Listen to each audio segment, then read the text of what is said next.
रहस्यमयी साधु और युवती की कथा, एक रहस्य, प्रेम और तपस्या की अद्भुत कहानी। छत्तीसगढ़ के एक छोटे से गांव सुरगांव में हर कोई उस दिन स्तब्ध रह गया जब उन्होंने गांव के बाहर स्थित पुराने शिव मंदिर में एक 80 वर्षीय साधु को एक 20 साल की सुंदर युवती के साथ देखा। साधु वर्षों से गांव के किनारे बसे उस जंगल में कुटिया बनाकर तपस्या कर रहा था। गांव वाले उसे बाबा महेश्वर के नाम से जानते थे, शांत, गंभीर और दिव्य आभा वाले। पर उस सुबह दृश्य कुछ और ही था। गांव के कुछ बच्चे जैसे ही मंदिर के पास पहुंचे, उन्होंने देखा कि बाबा महेश्वर के पास बैठी थी एक युवती, लंबे खुले बाल, कोरे वस्त्र और आंखों में गहराई लिए। वह बाबा का हाथ थामे बैठी थी, जैसे उन्हें छोड़ना न चाहती हो। यह दृश्य जंगल की आग की तरह पूरे गांव में फैल गया।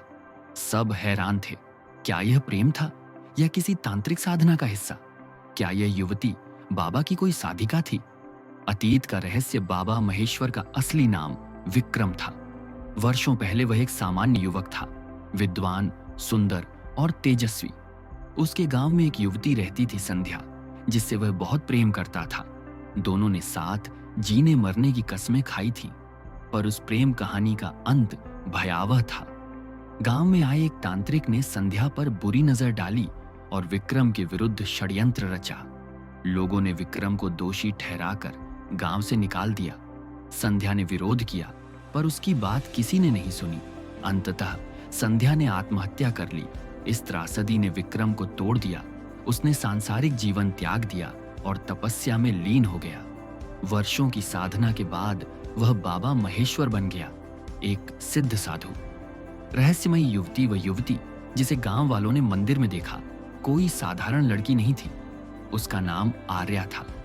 वह शहर से गांव एक रिसर्च प्रोजेक्ट के लिए आई थी, पुराने मंदिरों और तपस्वियों के बारे में जानने।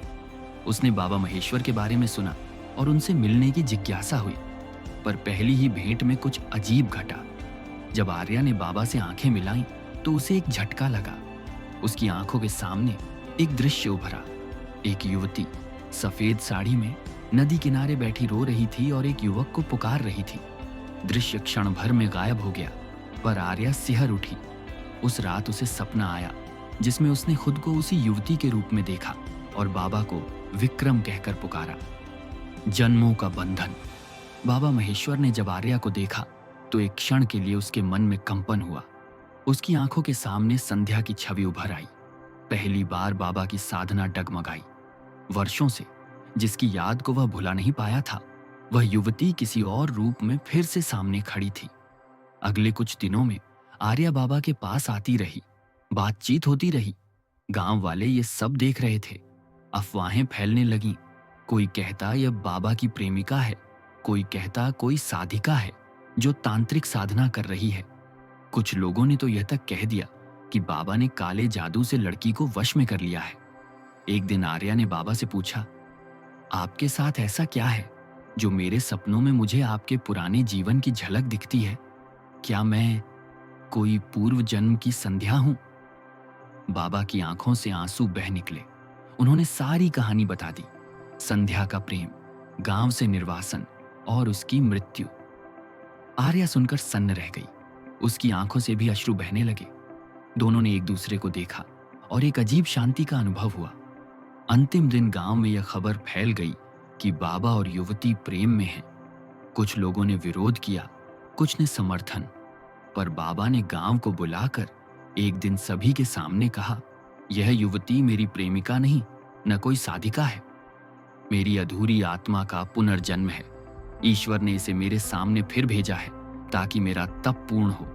मेरा प्रेम सांसारिक नहीं, आत्मिक है। मैं इसे बांधने नहीं आया, इसे मुक्त करने आया हूं। उसी दिन बाबा ने समाधि लेने की घोषणा की। मंदिर में अग्निकुंड के सामने बैठकर उन्होंने अंतिम ध्यान लगाया। आर्या उनके पास बैठी रही, शांत, स्थिर और प्रेम से भरी। बाबा की सांसें रुक गईं, पर उनके चेहरे पर एक दिव्य मुस्कान थी।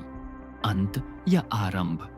बाबा की मृत्यु के बाद आर्या ने गांव छोड़ दिया, पर हर साल उस मंदिर में फूल चढ़ाने आती रही। गांव वालों ने उस मंदिर को प्रेम समाधि स्थल का नाम दिया।